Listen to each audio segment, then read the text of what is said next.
video, we will show you how to correctly install a graphics card. It just takes a few steps and you'll be on your way to being a game assassin. First, you need to remove the graphics card from the box and take off any of the protective film and rubber.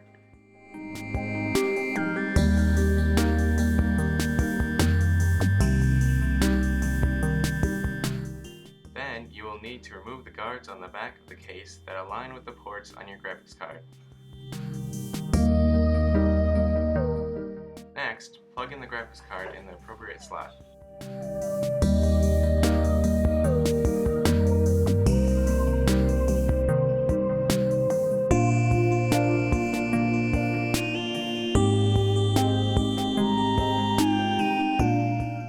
Now, if your graphics card has a power supply plug-in, then you would take the PCIe cable with the corresponding number of pins and plug it in.